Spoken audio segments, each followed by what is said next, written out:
नमस्कार, SNTGS point में आपका हार्दिक स्वागत है।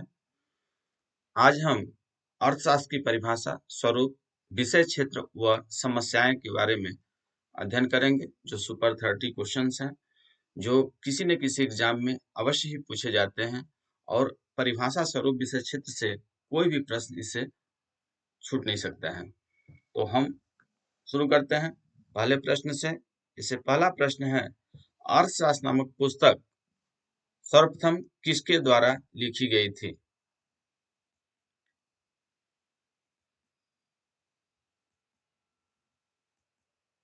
तो ऑप्शन है जेके मेहता, दादा भाई नौरोजी, कौटिल्य या चाणक्य, दीनदयाल उपाध्याय। तो अर्थशास्त्र नामक जो पुस्तक है वह कौटिल्य के द्वारा लिखी गई थी, जिनको चाणक्य भी कहा जाता है और विष्णुगुप्त भी कहा जाता है। आधुनिक अर्थशास्त्र का जन्मदाता किसे माना जाता है? Adam Smith, professor Marshall, Kautilya या दादा भाई नौरोजी। तो आधुनिक अर्थशास्त्र का जन्मदाता एडम स्मिथ को माना जाता है। एडम स्मिथ की किस पुस्तक के प्रकाशन के पश्चात अर्थशास्त्र का स्वरूप स्वतंत्र रूप से अस्तित्व में आया? Principle of economics, wealth of Nations, अर्थशास्त्र के सिद्धांत, अंतर्राष्ट्रीय अर्थशास्त्र। तो सही जवाब होगा वेल्थ ऑफ नेशन।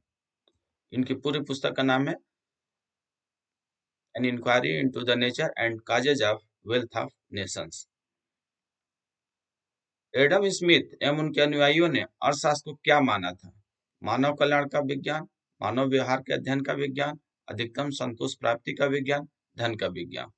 तो एडम स्मिथ ने धन का विज्ञान माना था, वेल्थ ऑफ नेशंस ही माना था।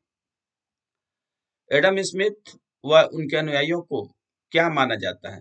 प्रतिष्ठित अर्थशास्त्री, कल्याणवादी अर्थशास्त्री, प्रकृतिवादी अर्थशास्त्री, बड़िकवादी अर्थशास्त्री। इनके जो अनुयायी थे और एडम स्मिथ जैसे अर्थशास्त्रियों को प्रतिष्ठित अर्थशास्त्री माना जाता है, जिन्हें हम क्लासिकल इकोनॉमिस्ट भी कहते हैं या परंपरागत अर्थशास्त्री भी कहते हैं।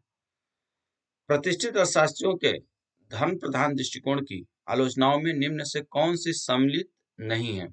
धन को अत्यधिक महत्व, अर्थशास्त्र का विस्तृत क्षेत्र, आर्थिक मानव की कल्पना, धन का संकुचित अर्थ। तो इनकी आलोचना करते समय हम अर्थशास्त्र का विस्तृत क्षेत्र को नहीं मानते हैं, बल्कि यह अर्थशास्त्र का विषय क्षेत्र को संकुचित करता है। Professor Marshall, Pigou, Ely, Cannan आदि शास्त्रियों ने अर्थशास्त्र के संबंध में किस दृष्टिकोण को महत्व प्रदान किया था? धन प्रधान, कल्याण प्रधान, आवश्यकता प्रधान, दुर्लभता प्रधान। तो ये मार्शल जो है कल्याण संबंधी परिभाषा इन्होंने दिया था। अर्थशास्त्र को धन का अध्ययन नहीं, मानव कल्याण का अध्ययन का विज्ञान किसने कहा था? Professor Cannan, professor Pigou, professor Marshall, professor Ely. वैसे तो पिगू भी है, केनन भी है, एली भी है, लेकिन प्रोफेसर मार्शल को प्रमुख रूप से माना जाता है। अर्थशास्त्र की भौतिक कल्याण संबंधी विचारधारा के कटु आलोचक कौन थे? कल्याण संबंधी परिभाषा के आलोचक कौन थे? Professor Robbins, professor Cannan, professor Pigou, professor Penson. तो सही जवाब होगा लॉर्ड रॉबिन्स। लॉर्ड रॉबिन्स ने अर्थशास्त्र में किसके अध्ययन को प्रमुखता दी थी? धन संबंधी परिभाषा, कल्याण, मानव कल्याण, दुर्लभता, आर्थिक क्रियाकलापों को। तो प्रोफेसर रॉबिन्स ने जो है दुर्लभता संबंधी बातों का महत्व ज्यादा दिए थे। अर्थशास्त्र को अनेक उद्देश्यों और वैकल्पिक उपयोगों वाले दुर्लभ साधन के संबंध में मानव व्यवहार का अध्ययन किसने माना? Charles Dickens, Lord Robinson, David Ricardo, William Morris. तो इसका सही जवाब होगा लॉर्ड रॉबिन्स। ध्यान रखा, थोड़ा सा गलती हो गई, रॉबिन्स है, रॉबिन्सन नहीं है। लॉर्ड रॉबिन्स ने मनुष्य की आवश्यकताएं कैसी बतलाई? असीमित, सीमित, मुद्रा की मात्रा से नियंत्रित, अनिवार्य। तो लॉर्ड रॉबिन्स ने असीमित आवश्यकताओं बताई हैं कि आवश्यकताएं असीमित होती हैं जबकि साधन जो है सीमित होते हैं। रॉबिन्स के अनुसार अर्थशास्त्र के अध्ययन का प्रमुख बिंदु क्या है?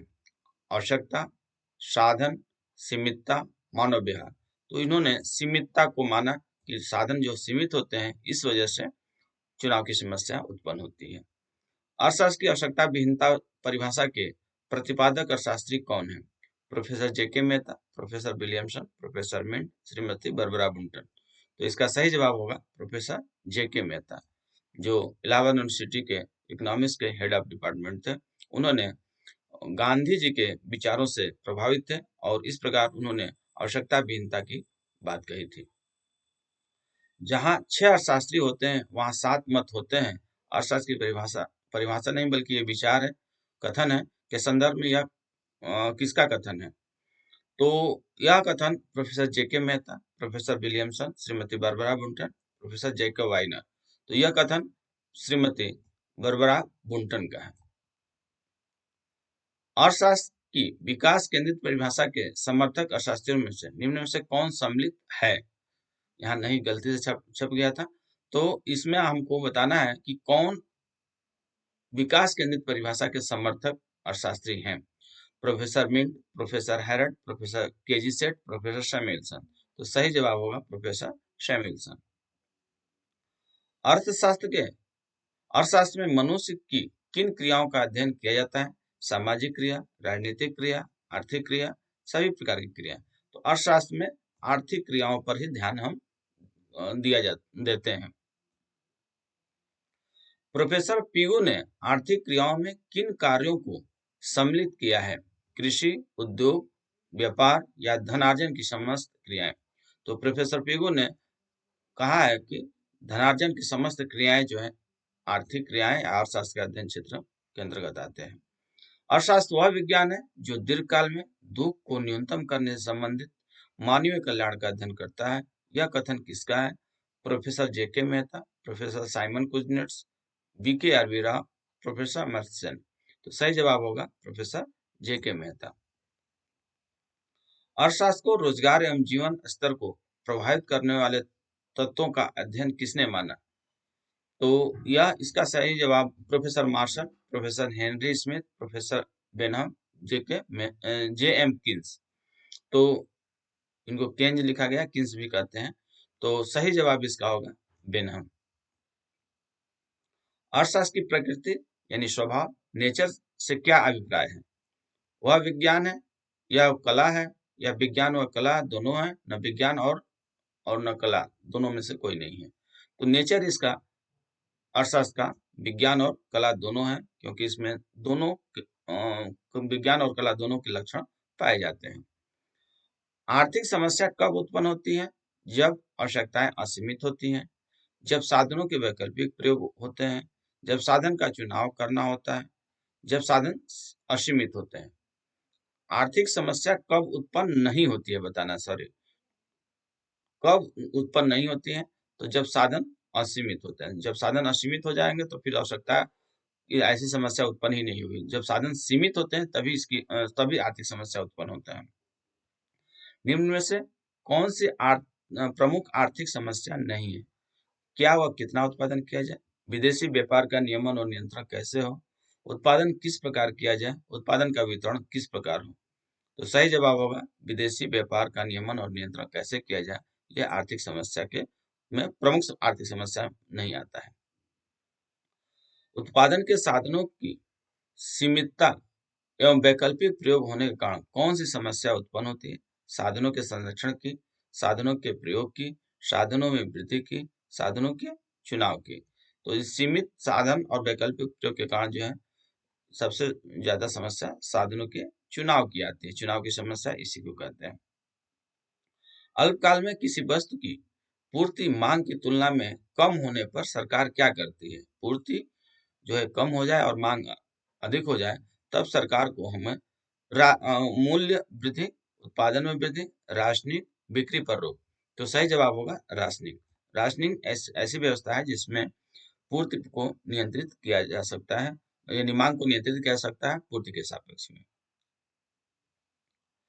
एक स्वतंत्र पूंजीवादी अर्थव्यवस्था में राशनिंग की समस्या का समाधान कैसे किया जाता है? तो यहाँ पर देखिए, वहां जो था वो सरकार के द्वारा किया जाता, यहाँ पूंजीवादी की बात कर रहे हैं। पूंजीवादी अर्थव्यवस्था में राशनिंग की समस्या का समाधान कैसे किया जाता है? कीमत यंत्र से, सरकारी आदेश से, आयात से, विवेकपूर्ण उपभोग से। तो ये जो स्वतंत्र पूंजीवादी अर्थव्यवस्था होती है। यहाँ सब काम जो है कीमत यंत्र से होता है, कीमत यंत्र के द्वारा नियंत्रण किया जाता है। स्टोनियर व हैग के द्वारा अर्थशास्त्र के विभाग बतलाए गए हैं। वर्णमूलक अर्थशास्त्र, आर्थिक सिद्धांत, अनुप्रयुक्त अर्थशास्त्र, उपयुक्त सभी। तो इसका सही जवाब होगा उपयुक्त सभी। जब किसी विषय पर तथ्यों को एकत्र करके उनका विश्लेषण किया जाता है तो उस विश्लेषण को क्या कहते हैं? अनुप्रयुक्त विश्लेषण, समग्र विश्लेषण, वर्णमूलक विश्लेषण या अर्थशास्त्र, सामाजिक विश्लेषण। तो सही जवाब होगा इसका वर्णमूलक विश्लेषण या वर्णमूलक अर्थशास्त्र कहते हैं। निम्नलिखित में से किसमें अर्थशास्त्र के प्रमुख लक्षणों के साथ साथ कार्य करने का तरीका भी बताया जाता है? वर्णमूलक अर्थशास्त्र, आर्थिक सिद्धांत या आर्थिक अर्थशास्त्र, अनुप्रयुक्त अर्थशास्त्र और अंतर्राष्ट्रीय अर्थशास्त्र। तो इसमें आर्थिक सिद्धांत, जिसको हम अर्थशास्त्र कहते हैं, एक्चुअली इसमें हम जो प्रमुख जो लक्षण होते हैं अर्थव्यवस्था के, उनके साथ साथ उनके कार्यों का भी अध्ययन करते हैं। आर्थिक सिद्धांतों का व्यवहारिक जगत के संदर्भ में परीक्षण किस अर्थशास्त्र में किया जाता है? वर्णमूलक अर्थशास्त्र में, कल्याण अर्थशास्त्र में, अनुप्रयुक्त अर्थशास्त्र में, सामाजिक अर्थशास्त्र में। तो यहाँ व्यवहारिक बात हो रहा है। व्यवहारिक में बहुत सारी चीजें ऐसी होती हैं जिसका हमें उसका कोई प्रयोग नहीं होता है, फिर भी उसके साथ हमको अध्ययन करना पड़ता है। इसलिए इसका जो सही जवाब होगा वह होगा अनुप्रयुक्त अर्थशास्त्र। इस प्रकार हमने सुपर 30 प्रश्नों को देखा। आप मेरे चैनल SNTGS पॉइंट को कृपा करके सब्सक्राइब कर दें, शेयर कर दें और लाइक कर दें। थैंक्स।